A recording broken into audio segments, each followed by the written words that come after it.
सगरमाथा टेलिभिजनको प्रस्तुति एसटिभी च्याटमा यहाँलाई स्वागत छ। म सुनिल दाहाल। संसदमा यतिखेर सत्ता पक्ष र प्रतिपक्ष आमुन्ने सामुन्ने जस्तो देखिएको छ। नीति तथा कार्यक्रम पास भइसकेको छ। विधेयकहरू पास हुने क्रममा छन्, तर प्रधानमन्त्री बालेन्द्र शाहले संसदमा सांसदले उठाएका सवालमा जवाफ दिन नआएकोमा प्रतिपक्ष भने आक्रोशित भएका छन्। यो विषय पेचिलो ढङ्गले सवाल जवाफ भइरहेको छ। विभिन्न खालका आशंका, टीका टिप्पणी र विश्लेषणहरू पनि भइरहेका छन्। यो बीचमा कानुन निर्माण र संविधान संशोधनका विषयहरू पनि पेचिलो ढङ्गले बहस भइरहेको छ। सरकारले कार्यदल नै बनाएको छ संविधान संशोधनका विषयमा र यसमा पनि विभिन्न खालका आशंका र विभिन्न खालका टीका टिप्पणीहरू भइरहेका छन्। र संविधान संशोधनको बक्सा सरकारले कसरी खोल्छ र कसरी निष्कर्ष दिन्छ, किनकि यो अत्यन्तै जटिल विषय भनिएको छ। त्यसकारण यो जटिल विषयलाई यो झन्डै दुईटाको सरकारले संविधान संशोधनको विषयमा कसरी पूर्णता दिन्छ, यो पनि आम मानिसहरूको चासोको विषय छ, किनकि कानुन निर्माणको सवाल पनि उस्तै छ। सरकारका विषयमा पनि, सरकारका एक्सनका विषयमा पनि विभिन्न कोणबाट आशंका व्यक्त भइरहेको छ। र सँगै कार्यपालिका, न्यायपालिका र व्यवस्थापिका झन्डै अब राष्ट्रिय स्वतन्त्र पार्टी अथवा सरकारको कब्जामा पुग्न खोजेको भन्ने खालका पनि आशंका भएको छ। संसदमा रासोपा, सरकारमा रासोपा र सँगै अदालतमा पनि, न्यायपालिकामा पनि रासोपा भन्ने खालका पनि एक थरी मान्छेले त्यो खालको भाष्य पनि स्थापित गर्न खोजिरहेका छन्। आज हामी यिनै समसामयिक विषयवस्तुमा बढी केन्द्रित रहेर छलफल गर्दैछौँ। आजको यो छलफलमा मसँग सहभागी हुनुहुन्छ राष्ट्रिय स्वतन्त्र पार्टीका सांसद, कपिल वस्तु एकका सांसद मोहन आचार्य।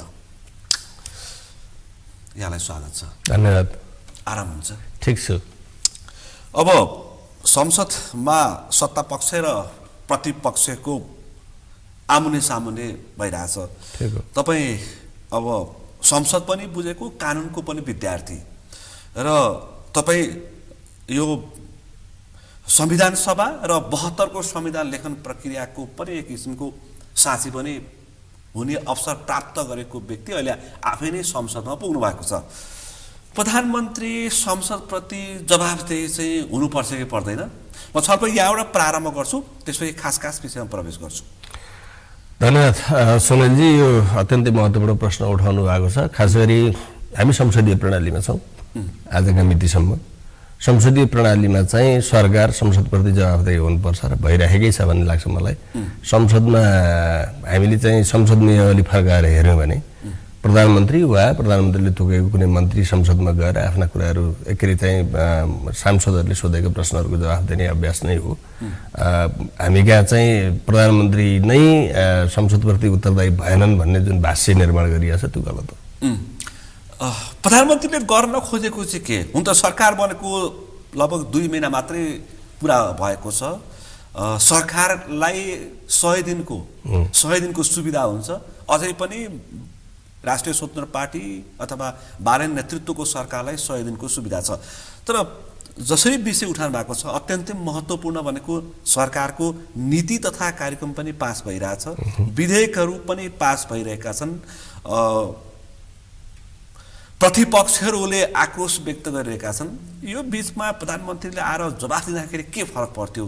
कारण र कारक के हो भन्न मान्छेले खोजिरहेछन्। एक किसिमले यो फागुन 21 को निर्वाचन, भदौ 23 को र 24 को जेएनजी विद्रोह, सुशीला कार्की नेतृत्वको सरकार, त्यसले गरेको फागुन 21 को निर्वाचन, अनि फागुन 21 को निर्वाचनमा बालेन क्रेज र त्यसकारण पनि सदनमा बालेनले के बोल्छन् भन्ने आम मानिसहरूको, प्रतिपक्षको मात्र होइन आम मानिसको चासोको विषय। तपाईँ के भन्नुहुन्छ? यस्तो छ, यसलाई सिम्पली लिनुपर्छ भन्ने ठान्छु म, होइन? त्यति धेरै युएन क्राइज जसरी बनाइएको छ त्यो चाहिँ त्यसरी बनाउन आवश्यक छैन। वास्तवमा उहाँको आफ्नो भनाइ पनि खुला रूपमा बाहिर आएकै छ, लुकेकै छैन। म पहिला काम गर्न दिनुहोस्। र यति बेला हामीले चाहिँ संसदमा बहस गर्ने, छलफल गर्ने त पहिलेदेखि गरेकै हौँ। निरन्तर हामीले 2015 सालदेखि नै संसदीय अभ्यास चाहिँ गरेकै हौँ। बिचमा खास गरी बिचमा अलिकति ग्याप भए पनि, ग्याप पनि नभनौँ, खास गरी चाहिँ 2046-47 साल पछाडि त फेरि निरन्तर हामीले संसदीय अभ्यास गरेकै छौँ। र अहिले यति बेला अघि जेएनजी विद्रोहको कुरा उठाइहाल्नुभयो। युवाहरू चाहिँ को आक्रोश, असन्तुष्टिको परिणामस्वरूप चाहिँ भदौ 23 र 24 गते जुन घटना घट्यो त्यो चाहिँ अत्यन्तै विडम्बनापूर्ण घटना थियो नेपालको निम्ति। त्यसले गर्दा त्यसले चाहिँ अहिलेको युवाहरूले त डेलिभरी खोज्या हो नि त होइन। मुलुक चाहिँ सिस्टममा गएन, करप्सन अति बढी भयो, सिस्टमले काम गरेन, लगायतका एजेन्डाहरू राखेरै करप्सनकै चाहिँ अन्त्य गर्नुपर्छ, सुशासन कायम गर्नुपर्छ भन्ने नै चाहिँ त्यति बेला जेनजी विद्रोहको मुख्य माग थियो। र सँगसँगै सोसियल मिडियाको एब्रप्ट चाहिँ जुन बन्द भयो त्यो पनि जोडिएर आएको विषय थियो। तत्कालीन सरकार केपी ओली सरकारले सोसियल मिडिया बन्द गरिसके प्रणालीको अर्को प्रति आक्रोश हो। र त्यसलाई चाहिँ हामीले त्यसलाई हेरेर जाने हो भने चाहिँ कम्तीमा 100 दिन सरकारले हामीले बाचापत्र लिएर आएका छौँ, प्रष्टै हामीले यो गर्छौँ भनेर चुनावमा त्यही बाचापत्र सहित गएका हौँ। र त्यस पछाडि चाहिँ सरकारले चाहिँ 100 बुँदे कार्यसूची चाहिँ लिएर आयो त्यस पछाडि, र हामी 100 दिनमा यतिवटा 100 काम गर्छौँ भनेर कार्यसूची लिएर आएकै छ। र त्यसले गर्दाखेरि मलाई काम गर्न देऊ। सरकारको प्रतिनिधि भनेको त प्रधानमन्त्री एक्लै मात्रै होइन नि त, मन्त्रीमण्डल हो नि त। मन्त्रीमण्डलभित्रको चाहिँ सम्बन्धित मन्त्रीहरू चाहिँ प्रत्येक दिन संसदमा जानु भएकै छ, अनि प्रश्नको जवाफ दिने कुरामा उहाँहरू रेडी नै हुनुहुन्छ। प्रधानमन्त्री पनि आउँदै नआउने भन्ने होइन, आउनुहुन्छ। उहाँले आफै पनि भन्नुभएको छ म समय मिलाएर आउँछु, संसदमा आउँछु, प्रत्येक प्रश्नहरूको जवाफ दिन्छु भन्नुभएकै छ। त्यसले गर्दा केही दिन पनि रोकिन नसक्ने अथवा चाहिँ तुरुन्तै हतार हुनुपर्ने, काम जेसुकै होस् बहस मात्रै गरौँ भन्ने हो कि अहिलेको युवा पुस्ताहरूले खोजेको के हो? संसदमा बहस गरिराख्ने मात्रै कुरा, प्रधानमन्त्रीले त्यही बहस गरेर बस्ने कि डेलिभरी दिने भन्ने हो नि त। हामीले के बुझ्नुपर्छ भन्दा शक्ति पृथकीकरणको सिद्धान्तलाई यदि हेर्नुभयो भने त कार्यपालिकाको काम त कामै गर्ने हो नि त, उसले त डेलिभरी दिने हो। संसदको काम भनेको चाहिँ सरकारलाई एकाउन्टेबल बनाउने पनि हो र कानुन निर्माण गर्ने, दुईटा जिम्मेवारी त हुने। हामी विधायकी भूमिका र गैर विधायकी भूमिका भन्छौँ टेक्निकली भन्दाखेरि। विधायकी भूमिका भनेको कानुन निर्माण गर्ने, आवश्यकता अनुसार संशोधन गर्ने, त्यो संविधान संशोधन पनि पर्यो, सबै विषय परे। र चाहिँ कार्यपालिकाको भूमिका भनेको त कार्यकारी भूमिका हो र उसले काम गर्ने हो, रेगुलर उसलाई काम गर्न देऊ। अहिले प्रधानमन्त्री सामान्य प्रधानमन्त्रीज्यूले भन्नुभयो पनि मलाई काम गर्न देऊ नि त, उचित समयमा आउँछु, बोल्छु, नबोल्ने कुरै छैन, मैले प्रत्येक सांसदहरूको चाहिँ प्रश्नको जवाफ दिन्छु भन्नुभएको छ त। यसलाई चाहिँ त्यति धेरै युएन क्राई बनाउनु पर्छ जस्तो लाग्दैन मलाई। तपाईँ 64 देखि नै संसद अथवा संविधान सभा र संसद हेर्दै आउनु भएको छ होइन। हामी एउटा प्र्याक्टिसमा छौँ के, ठिक हो। प्रधानमन्त्री बनिसकेपछि राष्ट्रको नाममा सम्बोधन र संसदमा अर्को सम्बोधन, त्यो एउटा प्र्याक्टिस जस्तो बनिसक्यो हुनाले त्यसमा पनि फेरि अहिलेको यो जुन खालको बेग, अब हामी त वायलेन्ट बेग भन्छौँ, यो क्रेज र त्यो प्रतिपक्षलाई वायलेन्टले के बोल्छ भन्ने पनि एउटा कौतूहलता जस्तो देखिएको छ क्या। बोल्दै पुग्छ बाबा, अरू केही पनि चाहिँदैन, जवाब जस्तो आओस् होइन, त्यसमा कुनै हामीलाई चिन्ता छैन। हामी सवाल जवाफ र आमुने सामुने गर्न खोजेको होइन, तर कम्तीमा प्रधानमन्त्रीको बोली त सुन्न पाइयोस् भन्ने प्रतिपक्षको अपेक्षा। सुनिलजी यस्तो हो जस्तो लाग्छ, यसलाई कुन रूपले यस्तो हो जस्तो लाग्छ मलाई। अब यो हामीले एउटा ट्रेडिसनल पार्लियामेन्ट्री जुन प्र्याक्टिस गऱ्यौँ, यो त ब्रिटिसबाटै सुरु भएको हो होइन। त्योभन्दा अगाडि पनि धेरै ठाउँहरूबाट सुरु भएको छन्, थुप्रै मुलुकमा संसदीय अभ्यासहरू छन्। एउटा खालको ट्रेडिसन, एउटा खालको मान्यता त छ।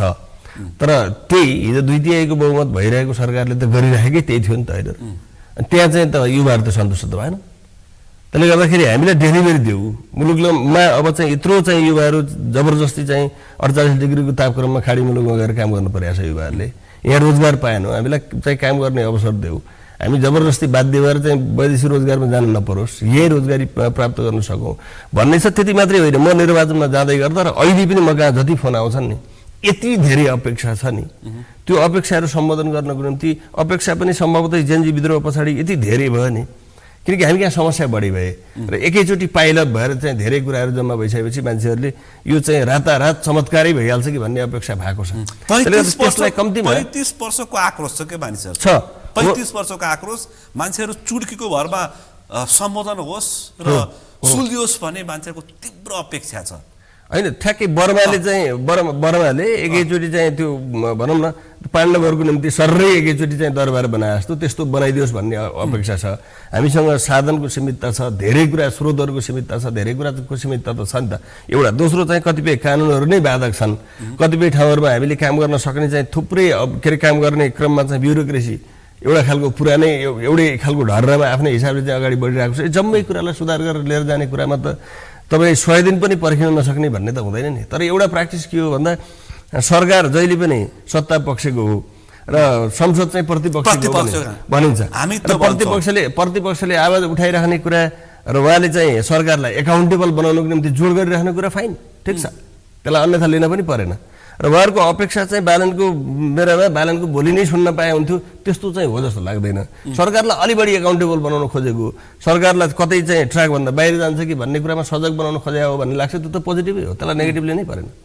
पछि संसदमा तमासा सत्ता पक्षले देखाएको हो कि प्रतिपक्षले?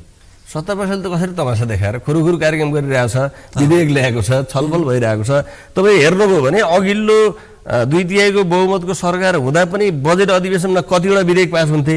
अहिले त 45वटा विधेयक त बजेट अधिवेशनमा आउँदैछन्, जबकि यो विधेयकको अधिवेशन होइन। कति फास्ट ट्र्याकमा काम गर्दैछ भन्ने हो नि त। यो बजेट अधिवेशन हो तपाईँले यो त बजेट अधिवेशन हो नि, बर्खे अधिवेशन भन्छ। बर्खे अधिवेशन भनेको बजेट अधिवेशन हो खास गरी होइन। बजेट अधिवेशनमा पनि 45वटा विधेयक आउँदैछन्, संसदमा आइरहेका छन्। त्यसैमा हामी छलफल गरिरहेका छौँ भनेपछि त हिजो सरकारले संसदलाई बिजनेस दिएन भन्ने कत्रो ठुलो हङ्गामा थियो, थाहा छ नि यहाँलाई। हामीले त यो अभ्यास त गर्दै आयो नि। अनि सांसदहरूले नै भन्नुहुन्थ्यो सरकारले विधेयकै लिएर आएको छैन, हामी छलफल कसरी गर्ने भन्ने थियो। अहिले त विधेयक त भरभर्ती आएका छन् संसदमा, त ती विधेयकमा हामी छलफल गर्ने, कानुन पास गर्ने होला नि। रोइलो गरेर बस्ने ठाउँ त होइन नि, त होइन। हामीले त्यो अभ्यास गरिरहेको छ। ठिक छ, सरकार एकाउन्टेबल भएको छैन, कहीँ गल्ती गरेको छ, काम ठिक भएन भने आवाज उठाइराख्ने थलो पनि हो संसद। तर सँगसँगै कानुन निर्माण गर्ने, कानुन पास गरेर जाने थलो पनि त हो नि। अनि हामीले चाहिँ त्यत्रो विधेयकहरू लिएर चाहिँ सरकारले त्यत्रो विधेयकहरू लिएर आएको छ, हामी खुरुखुरु छलफल गरौँ, कानुन पास गरौँ, सरकारलाई आफ्नो काम गर्न दिउँ। केही दिन के अरे समय आउँदाखेरि म आउँछु चाहिँ जवाफ दिन्छु भनिसके पछाडि र अहिले पनि मन्त्रीहरू चाहिँ आएर जवाफ दिइराख्दाखेरि त्यो अड्काइराख्नु पर्ने त मैले कुनै कारणै देख्दिनँ। सत्ता पक्ष पेलेरै प्रतिपक्षलाई लान खोजेको हो। त्यसो गरेको भए त अवसर दिइराख्ने हुँदैन थियो नि। तपाईँ हेरिराख्नु भएको छ, पटक पटक जति पटक चाहिँ प्रतिपक्षका चाहिँ मान्छेहरू चाहिँ उठ्नुहुन्छ रोस्टममा अथवा चाहिँ विरोध गर्नुहुन्छ, सभामुखले त समय दिइराख्नु भएको छ त। पटक पटक समय दिइराख्नु भएको छ। कहिले 15 मिनटको निम्ति स्थगित गरेर बाहिर फेरि छलफल हुन्छ, सहमति हुन्छ, सहमति गरेर भित्र आइसके पछाडि फेरि चाहिँ के अरे संसदको चाहिँ नियमित कार्यक्रम चाहिँ अगाडि बढ्दा बित्तिकै फेरि उहाँहरू उठ्न थाल्नुहुन्छ। भने सहमति भएकै कुरा हो भने अझ श्रम शक्ति पार्टी त प्ले कार्डै लिएर हो होइन। संसदको पनि एउटा मर्यादा हुन्छ, त्यसको पनि अनुशासन हुन्छ, जम्मै कुरा हुन्छ नि त। त्यो पालना गर्ने त प्रतिपक्षी दलको पनि भूमिका हो नि होइन। सत्ता पक्षले मात्रै त्यो अनुशासन पालन गरिराख्नु पर्ने, प्रतिपक्षले केही पालन गर्न नपर्ने भन्ने त होइन। त्यसले गर्दाखेरि पालना गर्ने कुराहरूमा साँच्चै चाहिँ के अरे चाहिँ सरकारले गरेका काममा देशै बर्बाद हुन थाल्यो, बिजोगै हुन थाल्यो भने चाहिँ त्यसरी गर्ने कुरा पनि एउटा स्वाभाविक हुन्थ्यो होला। त्यस्तो त केही भएको छैन। खुरुखुरु काम भएको छ, डेलिभरी भएको छ, यति छोटो समयमा यति धेरै कामहरू भएको छन् नि, त्यो त भएको छ त। तपाईँको दृष्टिकोणबाट काम भइरहेछ, प्रतिपक्षको दृष्टिकोणबाट पेलाइ भइरहेछ होइन। प्रतिपक्षको दृष्टिकोणबाट प्रधानमन्त्री आउनु भएन, यति नै छ कुरा। सुकुम्बासीको समस्या छ, ट्रेड युनियन खारेज, अदालतले त्यो प्रक्रियालाई यतिखेर अवरोध गरेको छ, त्यो विषय छ। विद्यार्थी युनियनको खारेजको विषय छ, त्यो पनि उठेकै हो। लगायतका संवैधानिक नियुक्तिका विषयमा प्रतिस्पर्धामा गर्ने भनिएकोमा फेरि आफ्नै मान्छे उही पुराना दल जस्तै गरी प्रक्रियाको नाममा नियुक्ति गरियो भने अर्को प्रतिपक्षहरूको आक्रोश छ। विषय त छ नि संसदमा सवाल जवाब। अनि यसो छ, सुनिए, यसो छ, यसलाई कसरी हेर्ने भन्ने हुँदो रहेछ होइन। जम्मै कुरा चाहिँ भनौँ न 100% चाहिँ सबै के अरे सत्ता पक्षले गरेका केही पनि गल्ती छैनन्, त्यस्तो पनि नहोला। गल्ती त मान्छे प्रक्रिया पुऱ्याउँदै जाँदाखेरि केही न केही प्रक्रियागत त्रुटिहरू हुन सक्छन्, एउटा विषय भयो। तर नियतमै शङ्का हो कि होइन, नियतै खराब हो कि होइन भन्ने कुरा त तपाईँ रिजल्टले देखाउने विषय हो नि त। यसलाई त यसरी हेर्न पर्यो नि। एउटा दोस्रो, हामीले हिजो गल्ती गरे कि के हो भने मलाई पछि चाहिँ म चुनाव जितिसकेपछि प्रतिपक्षी दलका साथीहरूले त्यही सोध्नुहुन्थ्यो, गल्ती कहाँ भयो सर भनेर सोध्नु भएको थियो। अनि मैले के भने भन्दा हामीले गल्ती कहाँ, तपाईँहरूले गल्ती कहाँनिर गर्नुभयो भन्दा एउटा त तपाईँ सबै ठाउँमा राजनीतिक कार्यकर्ता चाहिँ बनाउनु भयो, सबै नागरिकलाई कार्यकर्ता बनाउन खोज्नुभयो, त्यो ठुलो गल्ती भयो। किन भन्दा सबै व्यक्ति कार्यकर्ता हुन थालेपछि त कहीँ न कहीँ डिभाइडेड हुने भयो नि त, दलमा चाहिँ विभाजन हुने भयो, जनता त हुँदै भएन नि। तपाईँले केही उठाउनु भयो भने फलाना दलले उठाएको भयो, मैले केही उठाएँ भने अर्को दलले उठाएको भयो नि त। त्यो हुँदा सोसाइटी नै पक्ष र विपक्ष, एक्ज्याक्टली दलगत रूपमा पक्ष र विपक्ष, त्यही नहोस् भनेरै त हामीले बाचापत्रमा हेर्नुभयो भने अब स्थानीय तह चाहिँ दलविहीन हुनुपर्छ भनेका छौँ नि। कारण के हो भन्दा कम्तीमा स्थानीय तह त सेवा प्रवाह गर्ने तह हो नि। त्यहाँ नै डिभिजन हुन थाल्यो भने चाहिँ फलानाको पार्टीको मेयरले फलाना आफ्नो पार्टीकोतिर मात्रै चाहिँ विकास योजनाहरू लग्यो, त्यही मात्रै सेवा दियो, तिनीहरूको मात्रै हेऱ्यो, अर्काको हेरेन भन्ने एक थरीले आलोचना गर्ने भए होइन। अर्को थरीले के भन्यो भन्दा हाम्रै हो नि त, हाम्रै पार्टीको त हाम्रो क्षेत्रमा नगरेर, मेरो वडामा नगरेर, मेरो टोलमा नगरेर अन्त गर्न पाइन्छ टाइपको प्रेसर पनि सँगै हुने भयो क्या। कम्तीमा सेवा प्रवाह गर्ने ठाउँ त न्युट्रल होस्। सेवा प्रवाह चाहिँ गर्ने अथवा सेवा दिने मान्छेहरूले त न्युट्रल भएर सेवा दियोस्, जनताको निम्ति हो नि त। हामी कस्ता भयो भने तपाईँ चुनाव लडुन्जेल पो तपाईँ कुनै दलको एउटा व्यक्ति हो, चुनाव जितिसकेर गइसकेपछि तपाईँ त्यो क्षेत्रको हो नि, कम्तीमा त्यो क्षेत्रको हो र आम जनताको सङ्घीय संसदको कुरा गर्दाखेरि म आजको मितिमा भलै म कपिल वस्तु क्षेत्र नम्बर 1 बाट चुनाव जितेँ, ठिक छ, त्यहाँको जनताले विश्वास गर्नुभयो हो, तर म त सङ्घीय चाहिँ संसदको प्रतिनिधि सभाको सदस्य। आजको दिन तपाईँ सङ्घीय सांसद र मुलुकको कानुन बनाउने सांसद हो। एक्ज्याक्टली र त्यो कपिल वस्तु 1 को अथवा कपिल वस्तुको अथवा लुम्बिनीको तपाईँले भन्न पाउनुहुन्न। यस्तो दुईटा कुरा हो। जस्तो यो सङ्घीय प्रणाली, म कहिलेकाहीँ टेक्निकल कुरा गर्थेँ कि सङ्घीय प्रणालीमा एउटा सांसदले चुनाव लड्दै गर्दाखेरि विकास निर्माणका काम पनि गर्छु भनेर चाहिँ भन्ने जुन प्रचलन छ, एउटा सांसदको हैसियतले त्यो गलत हो। तर संसदीय प्रणालीमा त तपाईँ मन्त्री प्रधानमन्त्री पनि हुन सक्नुहुन्छ नि त, एलिजिबल त हो नि, एउटा प्रत्येक सांसद एलिजिबल हो भनेपछि त भोलि मन्त्री हुन त सक्छ नि, सक्ने भएपछि उसले भन्न पायो त्यो हिसाबले। तर as a member of parliament उसले भन्न हुँदैन थियो। सांसदको मात्रै भूमिका, सांसदको मात्रै भूमिका हो, दुईटा मात्रै कुरा हो नि। मैले अघि भने एउटा विधायकी भूमिका हो, कानुन निर्माण गर्ने, संशोधन गर्ने, नीतिगत सुधार गर्ने, यही हो। दोस्रो, सरकार यदि एकाउन्टेबल भएन, जवाफदेही भएन, जनताप्रति जवाफदेही भएन भने, जनताप्रति भनेको इन अ वे टेक्निकली घुमाउरो पारेमा संसदप्रति हो होइन। संसद भनेको जनताका प्रतिनिधि भए, त्यसैले गर्दा संसदप्रति हुन्छ सोझो हिसाबले। र संसदले चाहिँ त्यसैले त संसदले सरकारलाई एकाउन्टेबल बनाउनुको निम्ति भूमिका खेलिराख्ने हो। त्यसैले त मैले अघि भने नि, त्यसैले तपाईँ कपिल वस्तु झर्ने बित्तिकै मोहनले के गर्यो हो, मोहनको बालनले के गर्यो हो, मोहनको रविले के गर्यो हो, गर्यो के स्वाभाविक प्रश्न हो। त्यसैले त उठाइराख्नुहुन्छ। मैले भने नि प्रत्येक दिन थुप्रै 100औं फोन उठाउनु पर्छ र यिनै विकास निर्माणका प्रश्नहरू बढी उठ्छन् र टेक्निकली चाहिँ कानुन कति बने कति बनेनन् भन्ने कुरा आम सर्वसाधारणको निम्ति त्यति धेरै महत्त्वको विषय नहुन पनि सक्छ हैन। कानुनको प्रभावमा चाहिँ मान्छेलाई व्यक्तिगत रूपमा प्रभाव परेपछि चासो एकदमै। तर कानुनको बनाउने निर्माण प्रक्रियामा चाहिँ मान्छेलाई चासो हुन्न, कम हुन्छ। किनकि सर्वसाधारणका त आफ्ना पीडा छन् नि। कानुन कस्ता बनेन हिजो पनि हामीले त कानुन त धेरै बनाएको हो नि, कानुनको जङ्गलै बनायो भन्छु म। अहिले त सङ्घ प्रदेश स्थानीय तह तीनटै तहले कानुन बनाएको छन्। तपाईँलाई एउटा उदाहरण दिउँ, निर्वाचनसँग सम्बन्धित 73 वटा कानुन रहेछ। एउटा वकिललाई सम्बन्धित 73 वटा कानुन। एउटा वकिललाई त गाह्रो हुन्छ भने ती सबै कानुन पढेर अध्ययन गरेर चाहिँ जवाफ दिनलाई कतिपय विषयहरूमा भनेपछि त सर्वसाधारण नागरिकले त्यो 73 वटा कानुन पढेर बुझेर निर्वाचन चाहिँ कसरी चाहिँ अगाडि बढ्छ के गर्छ भन्ने कुरा जान्ने कुरा त अलिक परको विषय भयो नि होइन। त्यसले गर्दाखेरि हामी चाहिँ के अरे म कानुन जान्दिनँ भनेर चाहिँ छुट पाइँदैन भन्ने पनि एउटा सिद्धान्त छ। त्यसले गर्दा प्रत्येक व्यक्तिले कानुन जाने हुनुपर्छ पनि भन्छौँ एकातिर। अर्कोतिर कानुनको त्यत्रो धेरै, अहिले त सङ्घले पनि कानुन बनाउँछ, स्थानीय तहले पनि बनाउँछ, प्रदेशले पनि कानुन बनाउँछ, 761 ठाउँबाट कानुन बन्छन् अहिले। तपाईँ कहाँ कानुन पढाएर साध्य लाग्छ भनेपछि सर्वसाधारण नागरिकलाई त्यो विषयको धेरै चासोको विषय हुँदैन, स्वाभाविक पनि हो। उहाँहरूले त सेवा प्रवाह हेर्ने हो नि, आफ्नो घरको अगाडि बाटो पिच छ कि छैन, खानेपानी सुविधा पाएको छ कि छैन, सेवा लिन जाँदाखेरि नागरिकता बनाउन जाँदा पासपोर्ट बनाउन जाँदा सुविधा भनेको समयमा तुरुन्तै पाइयो कि पाइएन, भनसुन गर्न पर्यो कि परेन कसैलाई होइन। उहाँहरूले हेर्ने त यही त हो। अनि कर तिर्न जाँदा बदमासी हुन्छ कि हुँदैन, कर पनि तिर्नु छ, त्यही माथि उल्टो थप चाहिँ पैसा बुझाउनु पर्छ कि पर्दैन, उहाँले त यसरी हेर्नुहुन्छ नि त। सेवा रोजगारी पाइयो कि पाइयो। अझ राष्ट्रिय स्वतन्त्र पार्टीले त विशेष परिवेश र विशेष परिस्थितिको निर्वाचनबाट आएको छ। सम्पूर्ण अपेक्षा र सम्पूर्ण अपेक्षा सबै तपाईँहरूसँग गरेका छन्, जेएनजीले होस् अथवा आम नागरिकले होस्, त्यो पक्ष होस् या विपक्ष होस्, मोहन आचार्यले के गर्छ यति सवाल रहन्छ। म त्यसमा आउँछु। त्यसभन्दा अगाडि यसमा चाहिँ प्रधानमन्त्रीको हट हो कि सभामुखको निरीह हो? सभामुखले प्रधानमन्त्रीलाई संसदमा ल्याउन सक्नुहुन्छ नि, तपाईँ आफै बुझेको मान्छे। दुईटै कुरा हो, दुईटै कुरा होइन। यसलाई कसरी बुझाउनु? दुईटै कुरा होइन। कुरा के हो भन्दा प्रधानमन्त्रीको अहिले सामान्य प्रधानमन्त्रीज्यूले खुलेरै प्रष्टै के भनिराख्नु भएको छ भने ए बाबा मलाई काम गर्नु देऊ, केही दिन त काम गर्नु देऊ। किनकि अघि तपाईँले आफै जोड्नुभयो नि त, यति धेरै अपेक्षा छन् नि, यति धेरै पाइला भएर बसेको अपेक्षा छ।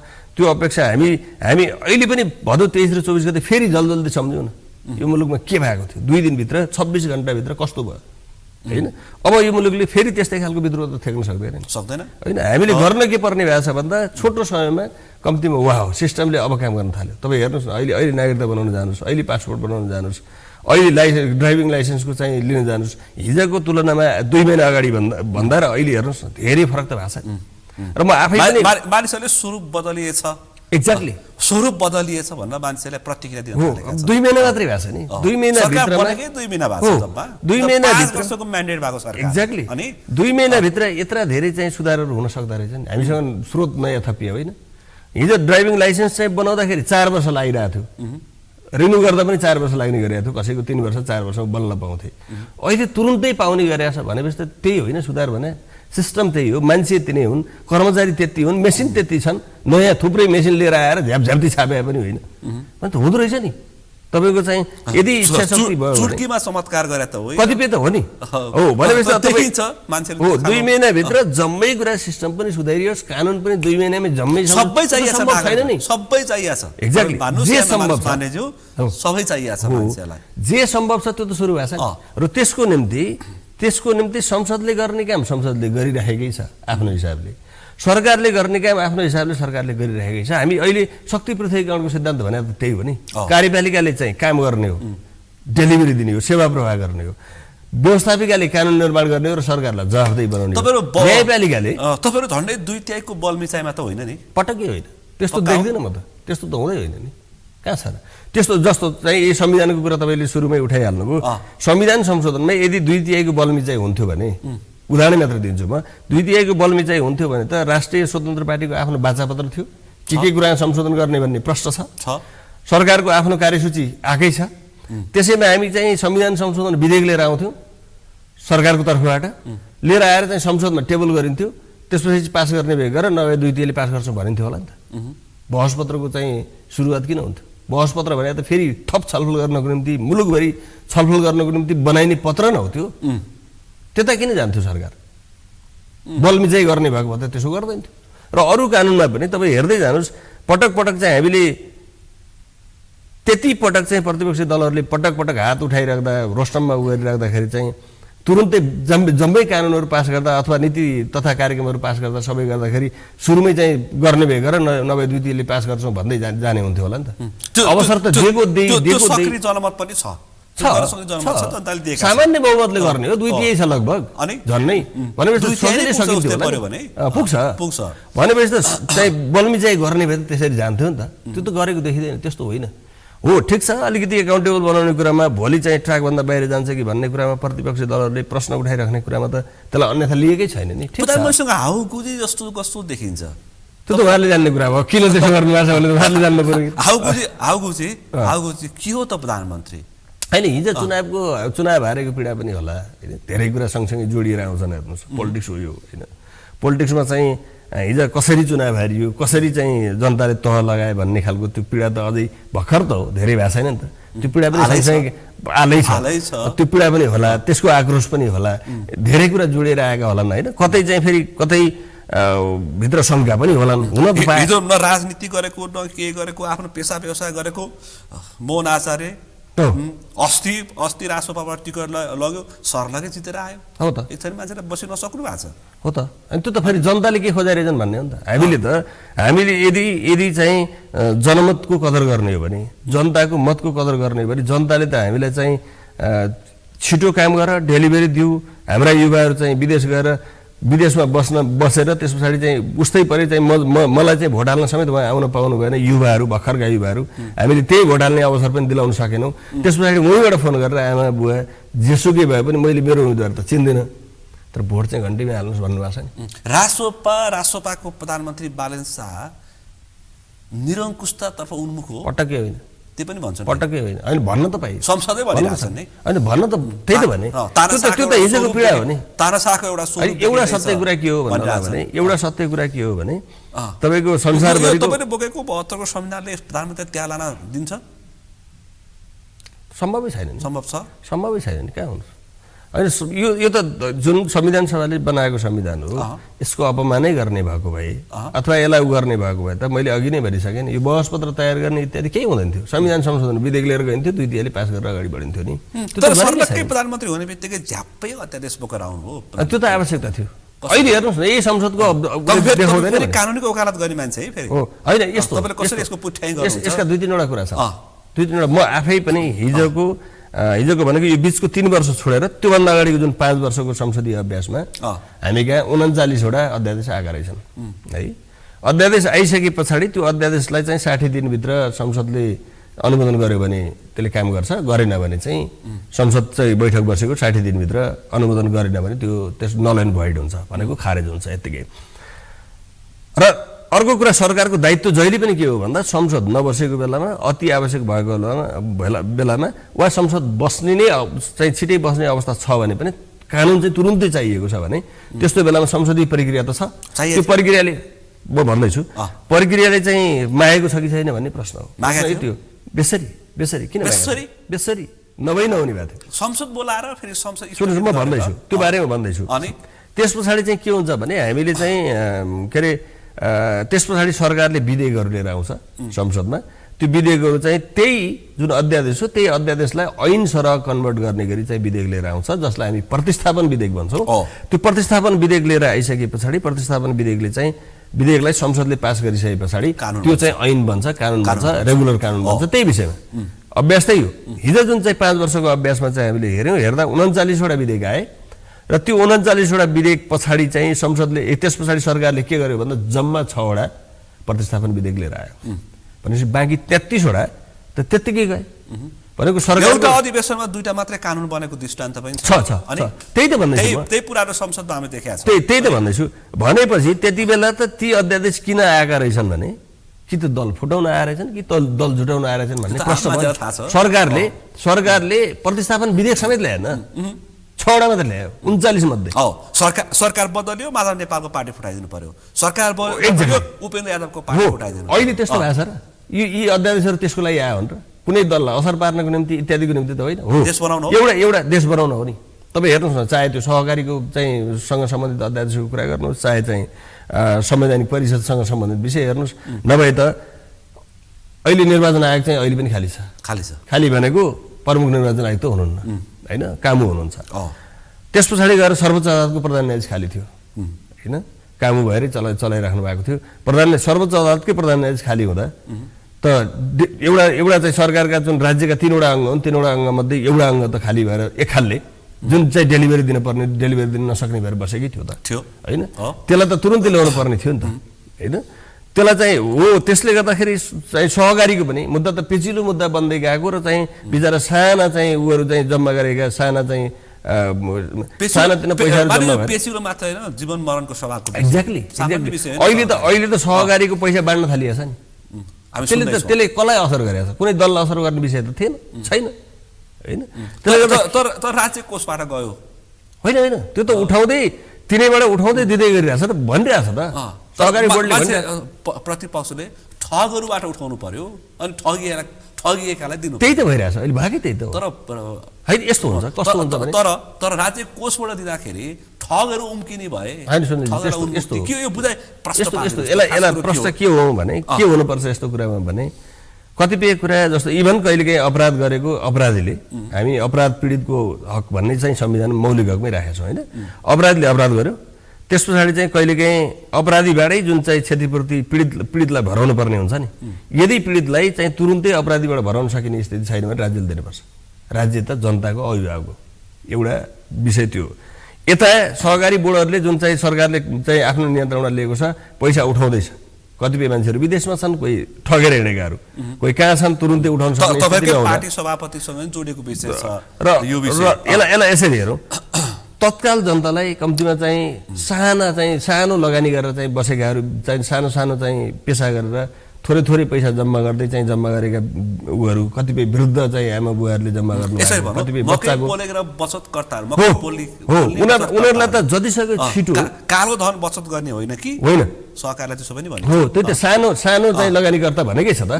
त्यसले गर्दा उहाँहरूलाई त जतिसक्दो छिटो दिनुपर्ने भएको छ नि त। निकै पीडा छ नि, उपचार गर्न नपाएर आफ्नो पैसा छ त्यहाँ, उहाँहरूले उपचार गर्न नपाएर कतिपय क्यान्सर पीडितहरू यस्ता यति धेरै हो। त्यस्तोमा त राज्यले सेवा दिने होला नि त, सुविधा दिने होला नि। उठाउने कुरा उठ्दै छ, उठाइराखेको पनि छ एकातिर, नउठाएको छैन। र कतिपय कुराहरू त तुरुन्तै चाहिँ नउठेको छ भने त राज्यले दिन पनि त पर्यो नि तत्काललाई। तर उठिसकेपछि त फेरि त्यो शोध भर्न त हुन्छ, त्यो त सोझो कुरा हो नि। तर मान्छेलाई के परिरहेको छ भने रवि लामिछानेलाई चुक्ता गर्नको लागि यो खालको त्यो प्रश्नै होइन नि त्यो खालको अध्यादेशलाई उहाँको पार्टी सभापति खोजियो पार्टी सभापति बठाई हो सुन्नुस् न रवि पार्टी सभापति मोहन आचार्यहरूको यो मोहन आचार्यहरूको विश्लेषण अथवा व्याख्याको बठाई चाहिँ त्यो होइन गलत यो गलत बुझाइ कहाँनिर हो भने नि ल भन्नुहोस् त उहाँको पार्टी सभापतिको मुद्दा त अहिले पनि मुद्दै छ त होइन बिचमा पछि थपिएका मुद्दाहरू जुन होइन थप चाहिँ अभियोजन गरिएको थियो नि त्यो मुद्दाहरू मात्रै फिर्ता भयो नि सहकारीको मुद्दा त फिर्ता भएको छैन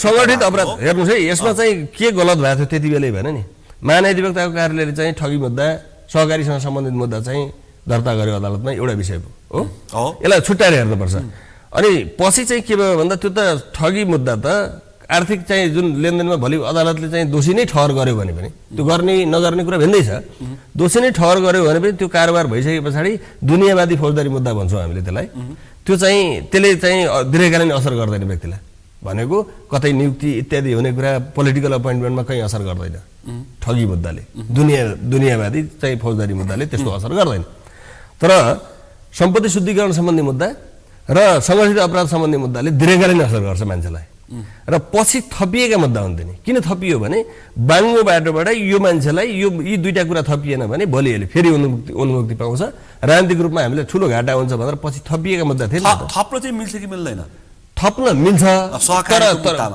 सहकारी मुद्दा मिल्दैन थियो त्यो विषय नै होइन नि एकदमै नितान्त फरक विषय हुने नि उनीहरूले घुमाइ फिराइ के गरियो भन्दा सम्पत्ति शुद्धिकरण भनेको के हो भन्नलाई भन्दै तपाईँले एउटा कम्पनी चलाउनु भएको छ देखाउनलाई त्यो कम्पनी देखाउनु भएको छ अन्त्यबाट भ्रष्टाचार गर्नुभयो त्यो कम्पनीमा ल्याएर हाले जस्तो गरेर कम्पनीबाट नाफा भएको देखाउनु भयो होइन सम्पत्ति देखाउनु भयो त्यो कम्पनीबाट भएको देखाउनु भयो जबकि कम्पनी टाट पल्टिया छ एकछिनलाई भनौँ त्यो हो नि सम्पत्ति शुद्धिकरण भने त चाहिँ अथवा विदेशबाट हुन्डी मार्फत पैसा लिएर आउनुभयो तपाईँ चाहिँ अन्त्यबाट देखाउनु भयो तर गरेको चाहिँ अर्कै हो कारोबार होइन पैसा तपाईँ सबै शुद्धिकरण हो कि सबै छानबिन हो भन्ने विषय पनि एक्ज्याक्ट छानबिनको कुरा ठिक छ छानबिन त प्रत्येक व्यक्तिले गर्ने भनिएको छ शुद्धिकरण गरिदिनु त होइन त्यो त हुँदै होइन नि हुँदै नभएको विषय किन राखियो किन चाहिँ त्यहाँ थपियो भन्दा उसलाई जसरी पनि उसको जीवनभरि नै ऊ पोलिटिक्समा आउन नसकोस् उसले चाहिँ भोलि राजनीति गर्न नपाओस् सांसद हुन नपाओस् प्रधानमन्त्री हुन नपाओस् भनेर जानी गरिएको विषय थियो नि त त्यसैलाई अहिले हटाएको न हो यो गलत भएको थियो भन्ने भयो त्यसलाई गलत भएको कुरालाई फिर्ता गरे हो 2 महिनामा कानुन बनाएर गरिदिएको भए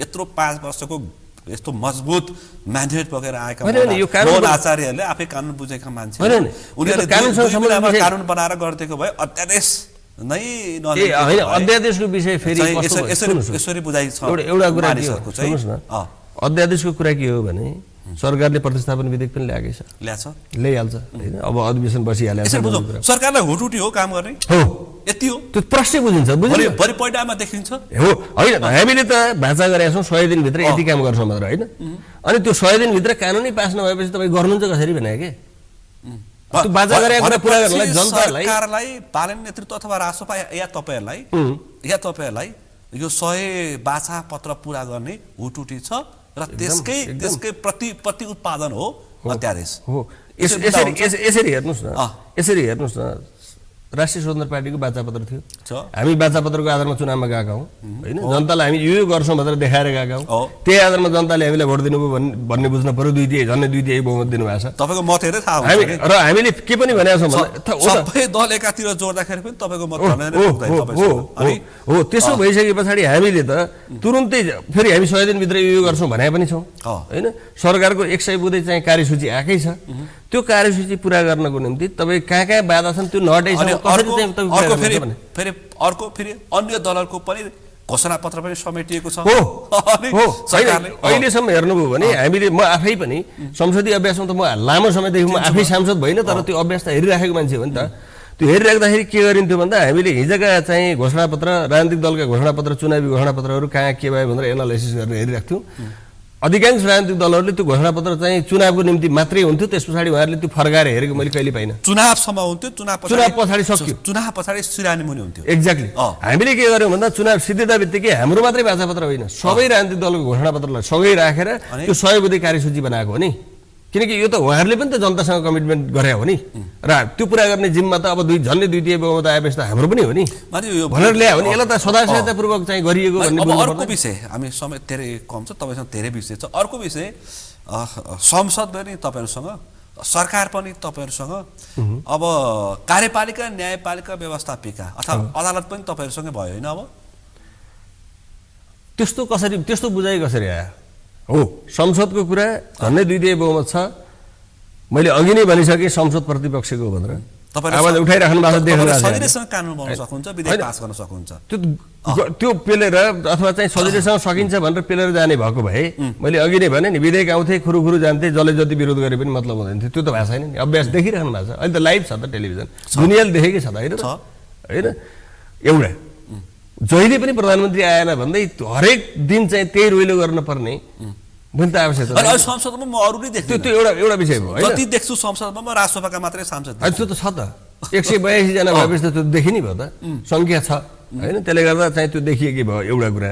अनि फेरि सरकार त संसदीय प्रणालीमा त सांसदहरूले संसदले नै सरकार बनाउने हो नि। सरकार पनि एकल सरकार हुने, एकल त हुने नै भयो। राजसभाको एकल सरकार सामान्य बहुमत हुँदा त एकल हुन्थ्यो, झन्डै 2/3 त एकल त हुने नै भयो। त्यो त प्रश्नै छ।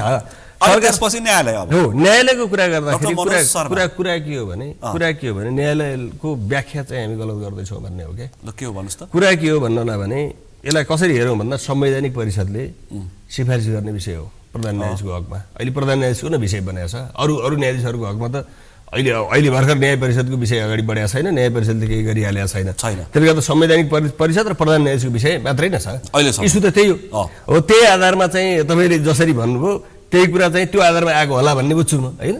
अब यसलाई के बुझौँ भने राष्ट्रिय स्वतन्त्र पार्टीले के गर्न मात्रै खोज्या हो अथवा सरकारले के गर्न खोज्या हो भन्दा हिजो जुन खालले 2090 सम्म 95 सम्म फलानु अब प्रधान न्यायाधीश हुने, फलानु हुने, त्यसपछि 93 सम्म पालो प्रधान न्यायाधीश हुने कुरा चाहिँ जुन अभ्यास थियो, त्यो अभ्यासले अब गलत भयो। दलीय रूपमा सिन्डिकेट तोडिएको हो कि सिन्डिकेट लागू भएको होइन? तोडेको। दलीय रूपमा नियुक्ति हुने, दलीय भागभण्डाको हिसाबले नियुक्ति हुने, अनि त्यस पछाडि रोल क्रममा बस्ने, रोल क्रममा बसिसके पछाडि चाहिँ अब फलानु मितिसँग प्रधान न्यायाधीश फलानु हो भनेर पहिले तय हुने कुरा। अनि कुन पार्टीको कसको प्रश्न क्लियर देखिने गरी यति तोड्या हो। अनि डाक्टर मनोज शर्मा राजसभाको हो? कसरी तपाईँ कहिले देख्नुभयो राजसभाको? पटक्कै होइन। प्रतिपक्ष त्यो भन्छ भन्नु त भन्ने कुरा न हो। तपाईँ हेर्नु वरिष्ठतमलाई तोडेर चौथो नम्बर, त्यसकारण त्यही त भने मैले जुन यहाँ मोहन आचार्यले सिफारिस गरेको भन्छ। होइन सुन्नुहोस् न, यो त दलीय कोटाबाट नियुक्ति भएका, दलको भागभण्डाबाट नियुक्ति भएका 3 जना लगातार हुनुहुन्थ्यो, यसलाई अन्यथा नल्याउँ हो। चौथो मान्छे दलीय कोटाबाट आउनु भएको थिएन, उहाँ खुरुको भाव यति हो। एक दोस्रो, यसलाई के हेर्नुहोस् भने सिफारिस गर्दाखेरि 6 जना गरिएछ, तर चौथो नम्बर पनि एमाले पार्टी कार्यालयमा पुगेको थाहा छ तपाईँ? होइन, त्यो अलिअलि चर्चा छ होइन, तर चाहिँ उहाँ कुनै कोटाबाट आएको थिएन, कुनै दलको कोटाबाट आउनु भएको चाहिँ होइन। तर भन्छ चाहिँ व्यक्तिको कोटाबाट चाहिँ भन्छ फेरि होइन। अब कोटा हेर्नुहोस्, कहीँ न कहीँबाट नियुक्ति गर्ने कुरा, नियुक्ति प्रणाली नै खराब हो भन्ने हो नि त हाम्रो त। हामीले त भने के भन्दा अहिलेसम्म अदालतमा मात्रै होइन, विभिन्न आयोगहरू 52 जनाको कथा त तपाईँलाई थाहा छँदै छैन होइन? अनि त्यसपछि एकैचोटि 82 जना चाहिँ सांसद के अरे चाहिँ न्यायाधीशहरू उच्च अदालतमा नियुक्ति भएको पनि थाहा छँदैछ। त्यसले गर्दा हामी कहाँको अहिलेसम्मको अभ्यास के भयो भन्दा अझ दलभित्र पनि बहुदल, दलभित्र पनि कुन नेताको गोजीबाट कुन चाहिँ कसको नियुक्ति गर्ने भन्ने कुरा जुन हिजो आयो नि, त्यो अभ्यास ओपन सिक्रेट, कसो कति, वर्षमानको कति, रमेश लेखक कति, कांग्रेस कति, एमाले कति, माओवादी कति, खुलै छ त, छैन र? अहिले तोड्न खोजेको के हो भन्नलाई भने ओके ठिक छ, हामीले त्यो सिन्डिकेट मात्रै तोड्न खोज्यौँ भने त दलीय भागभण्डाबाट आएको कुरालाई छोडेर त्यस पछाडि जो थियो त्यही आउनु भयो। तर प्रश्न छ त, सरकार यो निर्णय गर्छ, भोलिपल्ट अदालतले उल्टाइदिन्छ। यो त के हो? यो त प्रतिशोध। ट्रेड युनियन दृष्टान्त सुकुम्बासी, ट्रेड युनियन, विद्यार्थी युनियन, अनि त्यस पछाडि अस्ति भर्खर यी 4-5 वटा दृष्टान्त। एउटा कुरा के हेरौँ भने अब मन्त्री परिषद निर्णय गर्छ, अदालतले उल्टाउँछ, यो के हो? यसलाई यसरी हेरौँ, तपाईँले प्रतिशोध भन्नुभएको छ। एकदमै हो, एकदमै हो। तपाईँलाई यसरी हेरौँ कि जस्तो विद्यार्थी सङ्गठनको कुरा अथवा चाहिँ ट्रेड युनियनको कुरा गर्ने हो भने यदि राष्ट्रिय स्वतन्त्र पार्टीले आफै विद्यार्थी सङ्गठन के अरे विद्यार्थी युनियन खडा गर्न चाहने हो भने यही मत हेर्नुहोस् न, यत्रो मत पाउने पार्टीले सबभन्दा ठुलो विद्यार्थी सङ्गठन त यसैले खडा गर्न सक्दैन। मारामार पर्छ कसले नेतृत्व गर्ने भन्नेमा चाह्यो भने, त्यही त भने सबै ठाउँमा आफ्नो बनाउन सक्थ्यो होला नि। त्यही चाहेको भए, राजनीतिकरण गर्न, दलीयकरण गर्न चाहेको भए त त्यही गरिन्थ्यो होला नि, हामीलाई त सबभन्दा बढी फाइदा हुन्थ्यो। त्यो किन खारेज गर्न खोजिएको छ भने मैले अघि नै भने नि एउटा कुरा, हामीले हाम्रो हिजोका राजनीतिक दलहरूले अथवा अहिले पनि हुनुहुन्छ उहाँहरू होइन, दल त कहीँ गएको छैन नि त, राजनीतिक दलहरूले हामीले के गर्यौँ भन्दा सबै ठाउँमा दलीयकरण गऱ्यौँ क्या, जनता हुनै पाइएन क्या। तपाईँ जनता हुन नपाएपछि प्रश्न नउठ्ने भयो। किन नउठ्ने भयो भन्दा मैले प्रश्न उठाउँदाखेरि मेरो सरकार छ भने चाहिँ मैले प्रश्नै उठाउनु पाइनँ। किन पाइनँ भन्दा मेरो आफ्नै पार्टीको सरकार भयो, प्रश्न उठाउनै भएन। आज तपाईँको प्रश्नबाट भाग्यो भनिरहेको छ त्यो त भनेन हो, मैले त क्लियरै भनेको छु जम्मै कुरा। लुका छु र हामीले लुकाइन्छ र दोस्रो समस्या के भयो भन्दा प्रतिपक्ष चाहिँ व्यक्तिले चाहिँ प्रश्न उठायो भने चाहिँ त्यो प्रतिपक्षको भयो, सुन्नै परेन। सत्तापक्षकै मान्छेले प्रश्न उठाउनै सक्ने भएन। हिजो त हामीले यही गऱ्यौँ नि, शिक्षामा त्यही गऱ्यौँ, स्वास्थ्यमा त्यही गऱ्यौँ, ट्रेड युनियनको सन्दर्भमा त्यही गऱ्यौँ, प्रत्येक क्षेत्रमा कर्मचारीभित्र चाहिँ युनियन बनाएर त्यही गऱ्यौँ। त्यो गरिसकेपछि के भयो भन्दा एउटा सिन्डिकेटबाट चाहिँ मुलुक अगाडि बढ्यो जुन गलत थियो र कसैले पनि स्वतन्त्र भएर प्रश्न उठाउनु पाएन। अब स्वतन्त्र भएर प्रश्न उठाउनु पाउनुपर्छ भनेन हो, यही हो। त्यसले के बिगार्छ? त्यसले त भोलि विद्यार्थीहरूको हक हितको निम्ति चाहिँ उठाउने कुरा दलीय रूपमा चाहिँ अलग अलग बनाउनु पर्छ। एउटै स्वतन्त्र विद्यार्थी युनियन त बनाउँदा त हुन्थ्यो नि। नेपाल बार एसोसिएसन धेरै टाढै नजाउँ न।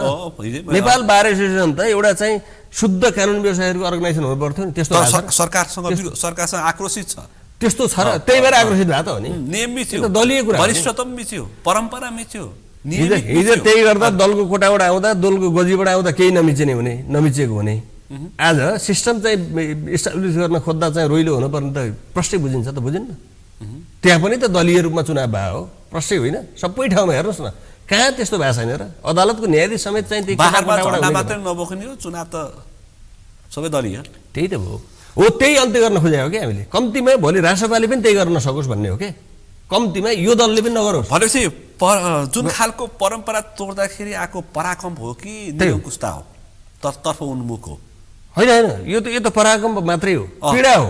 किन पीडा हो भन्दा हिजो एउटा त चुनाव हारिएछ, दोस्रो आफूले जसरी चाहिँ सबै आफ्नो सेटिङ गरिएको थियो त्यो सेटिङ भत्किँदैछ। किनकि सरकारले सबैतिर हात हालिरहेको छ। हात हाल्न पर्यो त, नभए त तपाईँ सुधार कसरी गर्नुहुन्छ? एकैपटक हात हाल्दा ठेक्न सक्छ होइन। जनताले खोजेको यही थियो त, अनि के गर्नुहुन्छ कि? तपाईँ 1 by 1 गरेर त 5 वर्षमा त सक्नुहुन्न। अनि यति धेरै बिग्रिएछ, जम्मै ठाउँमा बिग्रिएछ क्या। तपाईँ त्यसलाई सुधार गर्नको निम्ति त छिटो गर्नु भएन भने त जनताले खोजेर डेलिभरी दिन सकिन्छ। त्यसो अदालतको पुनर्संरचना गर्न सक्नुहुन्छ? अदालतको पुनर्संरचनाको कुरा के हो भन्दा तपाईँको टाउकोबाट कपाल झर्छ। होइन होइन, यस्तो पुनर्संरचना भन्ने 2-3 कुरा हो। यसलाई हामीले कसरी हेरेका छौँ भन्दा एउटा संवैधानिक परिषदसँग सम्बन्धित विषयमा न्यायिक क्षेत्रबाट भनौँ न, अदालतले नभनौँ, अहिले त्यसलाई त्यसरी नहेरौँ। न्यायिक क्षेत्रबाट पनि प्रशस्त आवाजहरू के उठेका छन् भन्दा हामी यहाँको चाहिँ जुन संवैधानिक परिषदको जुन संरचना हो त्यो भने अलिकति उपयुक्त भएन, ठिक भएन कि भन्ने छ। अहिले संविधान संशोधनको बहसमा पनि त्यो कुरा उठेकै छ एक। अनि न्याय परिषदको संरचना पनि उपयुक्त भएन, त्यहाँ चाहिँ कहीँ न कहीँ दलीयकरण बढी भयो। त्यसले गर्दा पछाडिका 2 जना हटायो भने अलिकति सजिलो हुन्छ कि भन्ने प्रश्न उठेकै छ होइन। त्यस पछाडि गएर संवैधानिक इजलास जे उद्देश्यले गठन गरिएको थियो त्यो उद्देश्य अनुकूल चाहिँ भएन कि? किन भएन भन्दा संवैधानिक इजलास चाहिँ त्यही प्रधान न्यायाधीश छ, उसैको अध्यक्षतामा संवैधानिक इजलासले चाहिँ डिसिजन दिने हो, खास गरी संविधानको व्याख्या गर्ने जस्ता महत्त्वपूर्ण प्रश्नमा। र त्यहाँ चाहिँ भोलि नियुक्ति प्रणालीमा पनि प्रश्न उठ्न सक्छ। त्यो उठ्दाखेरि चाहिँ त्यो चाहिँ सिफारिस गर्ने, त्यो नियुक्ति गर्ने पनि प्रधान न्यायाधीश, त्यसको फैसला गर्ने पनि प्रधान न्यायाधीश उपयुक्त भएन कि भन्ने अर्को विषय उठेकै छ। सँगसँगै अर्को विषय उठेको के हो भन्नलाई भने एकातिर चाहिँ संवैधानिक परिषदले सिफारिस गर्छ अनि संसदीय सुनवाई हुन्छ। अर्कोतर्फ संवैधानिक परिषदमा चाहिँ सभामुख चाहिँ त्यसको सदस्य हुनुहुन्छ, उपसभामुख पनि सदस्य हुनुहुन्छ।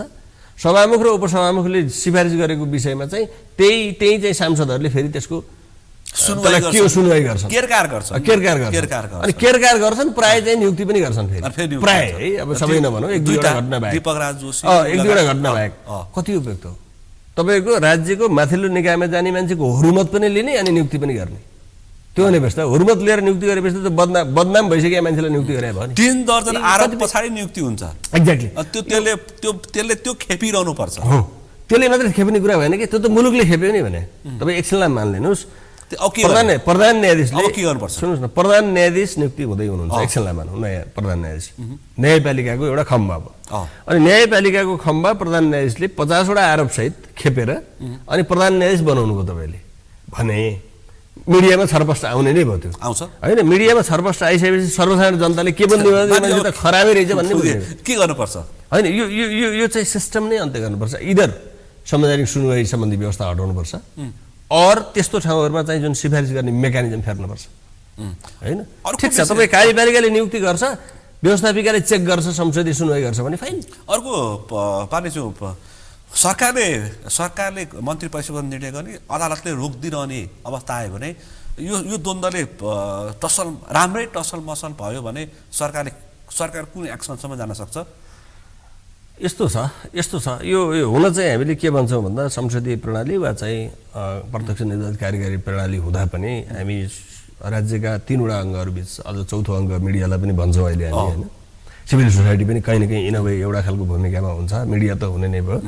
3वटा अङ्गहरूको शक्ति पृथकीकरण जुन चाहिँ सेपरेसन अफ पावर को कुरा र चेक एन्ड ब्यालेन्सको चाहिँ जुन विषय छ त्यसलाई चाहिँ हेर्नुपर्छ भन्छु म। यदि सरकारले गलती निर्णय गरे हो भने चाहिँ व्यवस्थापिकाले पनि चेक गर्ने, न्यायपालिकाले पनि चेक गर्ने कुरा त हुँदै हो, त्यसमा त अन्यथाले अर्को महत्त्वपूर्ण विषय पहिला थुन्नी त्यसपछि सुन्नी यस्तो छ। त्यसलाई त्यसमा पनि अदालत सरकारको विपक्षमा उभिँदैछ होइन। यस्तो छ त्यो त केसमा भर पर्ने कुरा हो कि कतिपय केसमा पहिला थुन्ने हो त्यसपछि सुन्ने हो, कतिपय केसमा पहिला सुन्ने हो पछि थुन्ने हो।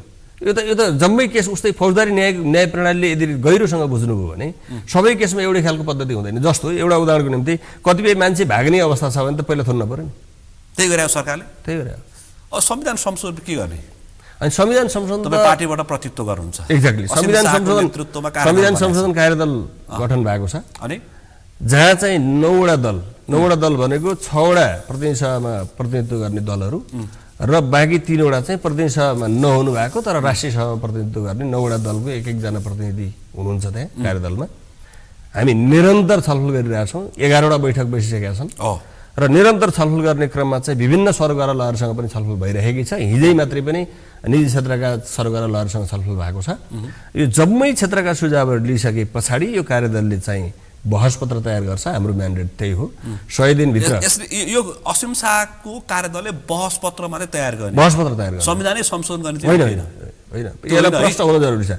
हो के भन्दा हुन्छ के भन्दा हामी अहिले उहाँको नेतृत्वलाई क्षमतामाथि प्रश्न उठाएको छ के विज्ञतामाथि पनि प्रश्न उठाएको छ। यसो भयो अब विज्ञतामाथि प्रश्न धेरै ठाउँबाट चाहिँ अब कतिपय भनौँ न अघि पनि मैले भने फरक दृष्टिकोण उठ्या पनि हुनसक्छ, कसरी आलोचना गर्ने के ठाउँ पाइन्छ भनेर खोज्या पनि हुनसक्छ। तपाईँ जतिको विज्ञ सांसदहरू होइन म त छु त त्यही।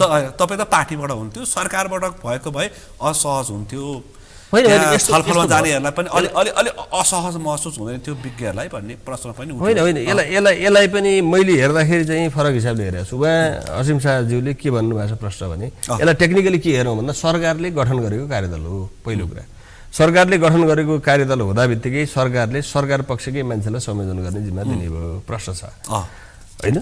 अनि ठिक छ, राजनीतिक दलहरूलाई सहभागी बनाउने सन्दर्भमा चाहिँ सबै राजनीतिक दलहरूलाई आह्वान गरेकै हो। प्रतिनिधि सभा भएका मात्रै होइन, प्रतिनिधि सभा नभएका तर राष्ट्रिय सभा भएका दलहरूलाई पनि आह्वान गरिएको छ। त्यति मात्रै होइन, संसदभित्र नभएका दुईटै हाउसमा सदनमा नभएका राजनीतिक दलहरूलाई पनि बोलाएर हामी छलफल गऱ्यौँ र सबै अरू सरोकारवालाहरू त्यो मात्रै नभएर अरू थुप्रै सरोकारवालाहरू हुनुहुन्छ, उहाँहरूका जम्मै रिपोर्टहरू चाहिँ सङ्कलन गरिरहेकै छौँ। त्यति मात्रै होइन, जेएनजी समूहले त अस्वीकार गरिदियो नि तपाईँ होइन, त्यो पनि होइन। जेएनजी समूहले चाहिँ अस्वीकार गरे होइन। जेएनजी समूहको कुरा के थियो भन्दा हामीसँग 10 बुँदे चाहिँ सहमति भएको थियो। त्यो सहमतिका केही बुँदाहरू कार्यान्वयन गर्न अझै बाँकी छ। हामी संविधान संशोधनमा सपोर्ट गर्न हामी तयार छौँ जति बेला पनि। र त्यो 10 बुँदे चाहिँ उहरूमा चाहिँ केही चाहिँ तत्काल पुरा गर्नुपर्ने कुराहरू पुरा गर्नु पर्यो पहिला, र त्यस पछाडि हामी संविधान संशोधनको बहसमा भाग लिन्छौँ भन्नुभएको छ। अस्वीकार गरे होइन। माने संविधान अन्तिममा छु संविधान संशोधन यदि संविधान संशोधनमा के कुरामा सहमति हुन सक्छ होला? यस्तो छ, हामीले फेज वाइज तपाईँले सोधिहाल्नुभयो, फेज वाइज चाहिँ सहमति गर्दै जान्छौँ। जहाँनिर टेक्निकली अड्केका विषय छन्, संविधानको धारा 265 हेर्नुभयो भने के भन्छ त्यसले भन्दा संविधानको भाग 27मा भएका जुन अन्य आयोग भनेका छौँ 7वटा आयोग छन्, त्यो महिला, दलित, आदिवासी जनजाति लगायतका जुन 7वटा आयोग छन्, त्यो 7वटा आयोगको सन्दर्भमा सङ्घीय संसदले 10 वर्ष पछाडि रिभ्यू गर्नेछ भनेर संविधानमै भएको व्यवस्था हो। त्यो संवैधानिक हाम्रो म्यान्डेटै थियो, त्यो गर्नै पर्थ्यो, हामी हेर्न पर्थ्यो, एउटा विषय त्यो भयो। र त्यसमा छलफल बहस भइरहेकै छ। त्यसमा ती 7वटा निर्वाचित कार्यकारी समानुपातिक म भन्दैछु हाम्रो बाचापत्रमा हेर्नुभयो भने हामीले 4-5वटा कुरा संविधान संशोधनको सन्दर्भमा राखेका छौँ। एउटा त्यो भनेको सङ्घमा चाहिँ प्रत्यक्ष निर्वाचित कार्यकारी हुन्छ होइन, त्यस पछाडि गएर मन्त्रीहरू सांसद मन्त्री हुँदैनन्, विज्ञ मन्त्री हुन्छन्। संसदको काम सांसदले गर्छन् होइन। अनि त्यस पछाडि गएर चाहिँ सङ्घीय संरचना त्यो मोडलमा जान्छ, हामी प्रत्यक्ष निर्वाचित कार्यकारीको मोडलमा जान्छौँ। प्रदेशको संरचना पनि त्यस्तै हुन्छ, मुख्यमन्त्री प्रत्यक्ष निर्वाचित कार्यकारी हुनुहुन्छ र मन्त्रीहरू विज्ञ हुन्छन्, विज्ञहरूबाट मन्त्री बनाइन्छ। र त्यस पछाडि गएर चाहिँ परिषद जस्तो खास गरी जुन सभा भन्छौँ प्रदेश सभा, प्रदेश सभा चाहिँ स्थानीय तहको मेयर अध्यक्ष उपाध्यक्षहरूको एउटा परिषद जस्तो बनाइन्छ। त्यसले तल पनि माथि पनि चाहिँ समन्वय पनि राम्रो हुन्छ, ठाडो र तेर्सो दुईटै खालको, र चाहिँ त्यो चाहिँ परिषदले कानुन पास गर्छ प्रदेशको, र त्यसैले कार्यान्वयन गर्छ। किनकि मेयर अध्यक्ष उपाध्यक्षहरू नै त्यो परिषदमा हुने भए हुनाले उहाँहरूले कार्यान्वयन पनि उहाँहरूले नै गर्नुहुन्छ। त्यो खालको मेकानिजममा जाने भए पछाडि काम गर्न पनि सजिलो हुन्छ, समन्वय पनि चाहिँ राम्रो हुन्छ, चुस्त पनि हुन्छ। र स्थानीय तहमा चाहिँ स्थानीय तहको चाहिँ गैरदलीय बनाउँछौँ स्थानीय तह, किनकि त्यो सेवा प्रवाह गर्ने चाहिँ मेकानिजम हो स्थानीय तह भनेर। हाम्रो चाहिँ मुख्य कुराहरू चाहिँ हाम्रो पार्टीले वाचापत्रमा भएका विषय पनि तिनै हुन्, र हामीले चाहिँ हाम्रो पार्टीको पोजिसनको रूपमा अहिलेसम्म राखेका विषय तिनै हुन्। कति राष्ट्रसभाको वाचापत्रमा कति समेटिन सक्छ, कति सहमति हुन सक्ला? यस्तो मैले अहिले तहलाई दलबिनमा त कांग्रेस पनि लगभग सहमति जस्तो लाग्छ मलाई। झन्नै सबै दल जस्तो देख्छु म हैन, झन्नै त्यस्तो देखिछु। अहिले जुन यो हामी 11वटा बैठकमा भएका छलफलहरूबाट त्यो भन्दा बाहिर पनि जुन हामी छलफल गरिरहेका छौँ, मैले अघि भने थुप्रै सरकारहरूले कार्यक्रम आयोजना गरिराख्नु भएको छ, म जाने गरेको छु, कार्यदलका अरू सदस्यहरू पनि जाने गर्नु भएको छ, हामी छलफलमा भाग लिइरहेकै छौँ।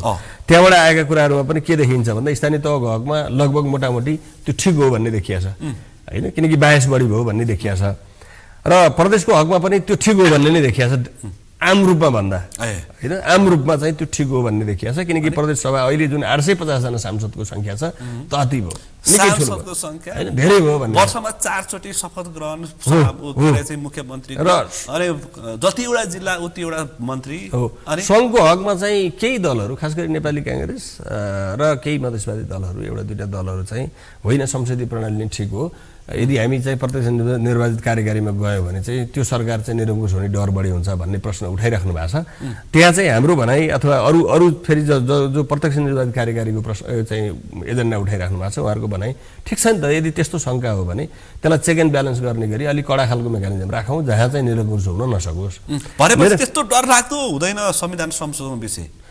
यस्तो मलाई त्यस्तो लाग्दैन। यस्तो छ खोल्दै विस्फोट हुन्छ भन्ने खालको होइन, त्यस्तो लाग्दैन मलाई। हो केही दल जस्तो हिजै पनि राष्ट्रिय प्रजातन्त्र पार्टीबाट केही कुराहरू उठेको छ, तपाईँ मिडियामा आएकै छ होइन, बाहिर आएकै कुरा भयो। मधेसवादीले सम्पूर्ण मधेस दुई प्रदेश बनिरहेको होइन, त्यो त फेरि हिजो जुन कार्पेट मुनि हामी च्यापेर बसेका थियौँ के एजेन्डाहरू संविधान सभामा 7 वर्ष कार्पेट मुनि राखेर मैले भन्ने के गरेको छु भन्नलाई भन्दा हामीले सुन्दर घोडा बनाउनु बसेका थियौँ, सुन्दर उँट जस्तो बनाएका छौँ, अब फेरि त्यसलाई सुन्दर घोडा जस्तै बनाउनु पर्ने भएको छ। किनकि हिजो संविधान सभामा भएका सबै दलहरूका आफ्ना आफ्ना पोजिसन थिए, कुनै पनि दल पूर्ण रूपमा खुसी भए पनि होइन, कुनै पनि दल पूर्ण रूपमा चाहिँ बेखुसी भए पनि होइन, संविधान जारी गर्यौँ हामीले। तर त्यति बेलाका जुन थाती राखिएका एजेन्डाहरू त फेरि उठ्ने भयो नि त संविधान संशोधनको प्रसङ्ग उठ्दा बित्तिकै हो। त्यसैले गर्दा हामीले के गर्ने भनेको छ भन्दा यो वाचापत्रमा हामीले के गर्छौँ भने जहाँ साझा सहमति भएको छ, साझा सहमति भएका विषयमा साझा सहमति भएका कुरै उल्लेख गरेर जान्छौँ। जहाँ जुन दलको सहमति छैन, यी दलहरूको यो विषयमा सहमति छैन, उहाँहरूको पोजिसन यो हो भनेर वाचापत्रमा खोलेर लिएर जान्छौँ। पहिलो कुरा सहमति भएका विषयमा संविधान संशोधनको विधेयक जान्छ, संसदले त्यसलाई पास गर्छ, किनकि सबै दलको सहमति भएको कुराहरूमा जुन टेक्निकली अड्किएका विषय छन् नि, साझा सूची र एकल सूचीमै अड्किएका विषय छन्, बाजिएका दोहोरो परेका विषय छन् नि त, सङ्घ प्रदेश स्थानीय तह बिचमा जुन अधिकारको बाँडफाँड छ नि, त्यही थुप्रै बाजिएका विषय छन्। ती कुरा खुलाउनु त सबै दललाई चाहिँ अप्ठ्यारो परेन नि त, किनकि हिजो पनि सबैले चाहिँ काम गर्दा अप्ठ्यारो भोग्यो हो नि त। हो त्यस्ता अरू टेक्निकल कुराहरूमा जुन अप्ठ्यारो परेका कुराहरूमा जहाँ जहाँ हाम्रो सबैको सहमति हुन्छ संविधान संशोधन भइहाल्छ। जहाँ सहमति हुन सक्दैन वाचापत्रको रूपमा हामी अबको चुनावमा स्थानीय तह र प्रदेशको चुनावमा फेरि लिएर जान्छौँ आफ्नो आफ्नो दलले, त्यही वाचापत्र साझा वाचापत्र हुन्छ। ठ्याक्कै बुझेँ, ठ्याक्कै राष्ट्रसभाको पोजिसन त्यही हुन्छ। ठ्याक्कै समय सक्यो, यो समय संवादको लागि विशेष रूपमा आभार व्यक्त गर्न चाहन्छु। धन्यवाद सुनिलजी, मलाई पनि यो अवसर दिनुभयो। राष्ट्रिय स्वतन्त्र पार्टीको तर्फबाट अहिले कार्यदलको एउटा सदस्यको तर्फबाट पनि मैले सगरमाथा टेलिभिजन र तपाईँ लगायतको सम्पूर्ण यो परिवारलाई हार्दिक धन्यवाद दिन चाहन्छु। आज मैले विशेष गरी संसदमा वारपारमा जस्तो देखिएको अवस्था, पक्ष विपक्ष, सत्ता पक्ष प्रतिपक्ष र त्यो सँगै संविधान संशोधन र अहिले उठेका बहुचर्चित विषय प्रसङ्गमा बढी केन्द्रित रहेर छलफल गऱ्यौँ। आजको यो छलफलमा मसँग सहभागी हुन्थ्यो राष्ट्रिय स्वतन्त्र पार्टीका सांसद मोहन आचार्य। आजको विषय प्रसङ्ग यति नै। भोलि अर्को विषय प्रसङ्गका साथ एसटिभी च्याटलाउने बाचा गर्दै म सुनिल दाहाल पनि बिदा चाहन्छु। सगरमाथा टेलिभिजन हेर्दै गर्नुहोला। नमस्कार।